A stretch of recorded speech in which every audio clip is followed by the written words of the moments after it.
लामता के पास स्कॉर्पियो पलटी, 2 महिलाएं घायल।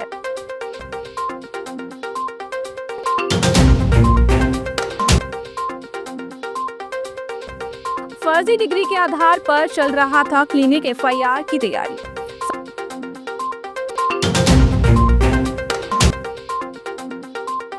संविदा स्वास्थ्य कर्मचारियों की अनिश्चितकालीन हड़ताल जारी।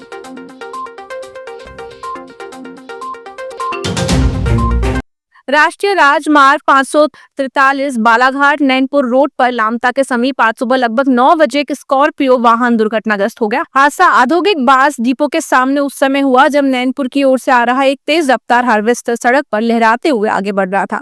स्कॉर्पियो के ड्राइवर ने वाहन को सड़क किनारे उतारने की कोशिश की, जिससे वाहन अनियंत्रित होकर पलट गया।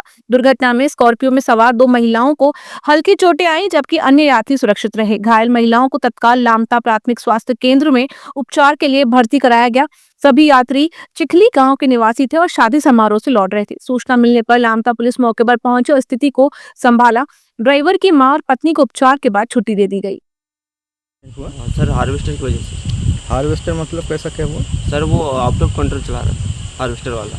अच्छा, किधर से आ रही थी हार्वेस्टर? सर चांगोटल से। हार्वेस्टर वाला पूरी रोड पर गाड़ी चला रहा था। हमने गाड़ी दबा खड़े रखते तो शायद हम पे चढ़ा भी देता। मैं गाड़ी साइड लगाने के चक्कर में, साइड से ले जाने के चक्कर में बहुत स्लो थे, गाड़ी हमारी पलट गई। जख्मी 2 लोग हुए, मेरी दादी और मेरी धर्मपत्नी से। हॉस्पिटल में देखा तो 4-5 महिलाएं थी जिनको हल्की फुल्की चोटें आई हैं। अच्छा, ये वाहन कहाँ का था? वाहन ये हुगली का वाहन था। कैसे क्या घटना हुई, किस कारण से हुई? ये जो घटना हुई है, ये शादी में रूपझर से आ रहे थे अपने परिवार के साथ, और चांगोटोला तरफ से कोई हार्वेस्टर आ रहा था जो अनियंत्रित तरीके से चला रहा था, जिसके कारण से वाहन साइड में जाकर पलट गए। पलटने से 8 लोग बैठे हुए थे उसमें, जिन्हें हल्की फुल्की चोटें आई हैं। कितने लोगों को चोट आई है? उसमें 4-5 लोगों को चोटें, महिलाओं को चोटें आई हैं।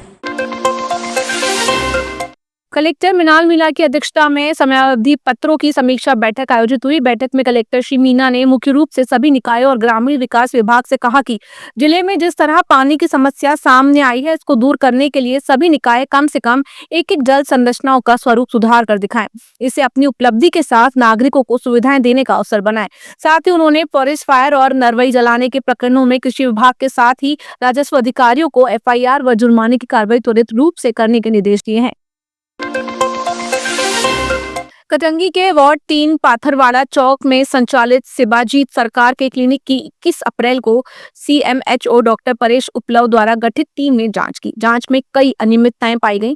शिवाजीत सरकार ने गैर मान्यता प्राप्त डिग्रियों के आधार पर एलोपैथिक चिकित्सा पद्धति से इलाज किया। इनकी BEMA degree bachelor of electro homeopathic medicine and surgery योग्यता अधिनियम 1943 के तहत मान्यता प्राप्त नहीं है। इसके अलावा उन्होंने बंगाल हायर सेकेंडरी बोर्ड से हायर सेकेंडरी परीक्षा उत्तीर्ण की थी। विभाग ने कटंगी थाने में एफआईआर दर्ज कराने के लिए पत्र लिखा है। मामले की जांच जारी है। जिले के हट्टा थाना क्षेत्र में 23 अप्रैल की रात आदिवासी 3 नाबालिग व एक युवती के साथ हुए सामूहिक दुराचार का मामला तूल पकड़ते जा रहा है।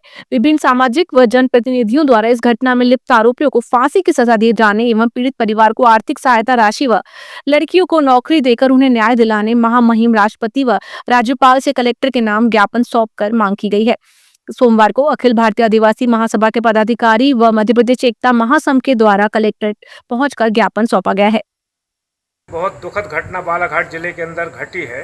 मध्य प्रदेश में भारतीय जनता पार्टी की सरकार पूरे प्रदेश और देश में बेटी बचाओ का नारा देती है। यहाँ पर 3 नाबालिग बच्ची सहित 4 महिलाओं के साथ जो दुष्कर्म और दरिंदगी की गई है, अभी तक सरकार प्रशासन की तरफ से मात्र आरोपियों को गिरफ्तार किया गया है। हमारी मांग ये है कि एक तो बेटियों की सुरक्षा बहुत ज़्यादा ज़रूरी है। मध्य प्रदेश के अंदर आदिवासियों के साथ जो उत्पीड़न हो रहा है उस पर रोक लगाई जाए। प्रदेश के लिए दुर्भाग्य है कि 23 तारीख को ये घटना हो रही है और 25 तारीख को एफआईआर हो रही है। लगातार 2 दिन तक जो आरोपी पक्ष है और आरोपी के गांव वाले लगातार दुबलाई जाकर जो पीड़ित पक्ष था उनके ऊपर में दबाव बना रहे थे कि आप एफआईआर न करिए। तो आप समस्या देखिए कि प्रदेश के मुख्यमंत्री और प्रदेश के प्रधानमंत्री अपने तरफ से एक बयान दर्ज नहीं करवाए कि जो पीड़ित परिवार है, पीड़ित 4 आदिवासी बच्चियाँ हैं जो नाबालिग है, उनके साथ गलत हुआ। आज शासन प्रशासन की तरफ से कोई मिलने नहीं जा रहे। और यह जो घटना है बहुत ही निंदनीय घटना है और आदिवासी समाज के लिए तो बहुत ही निंदनीय है, जिसकी हम घोर निंदा करते हैं। और आने वाले समय में अगर बच्चियों को न्याय नहीं मिला तो उग्र आंदोलन बालाघाट जिले में होगा, जिसकी जिम्मेदारी शासन प्रशासन की है। क्या मांग है आप? हमारी मांग है बच्चियों को चारों बच्चियों को नौकरी प्रदान की जाए, 1-1 करोड़ रुपए की राशि आवंटित की जाए और उनके साथ में जो अन्याय हुआ है और जो अपराधी हैं उनको जल्दी से जल्दी फास्ट ट्रैक में सुनवाई करके अपराधियों को कड़ी से कड़ी सजा दी जाए।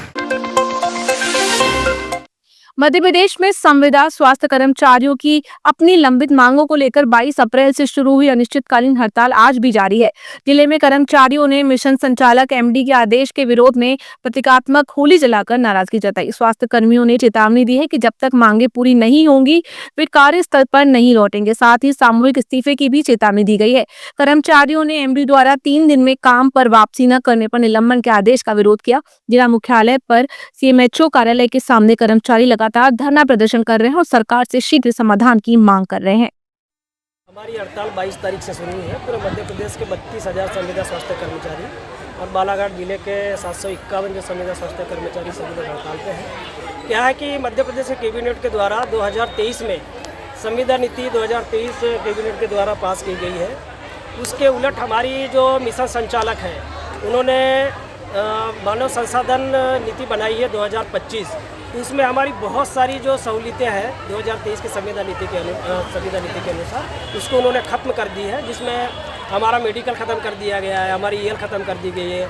अनुकंपा नियुक्ति का प्रावधान ऐसा बना दिया है कि अनुकंपा नियुक्ति हमको मिल ही नहीं सकती। एनपीएस लागू नहीं है। ग्रेजुएटी का प्रावधान है वो ला उसमें शामिल नहीं किया गया है।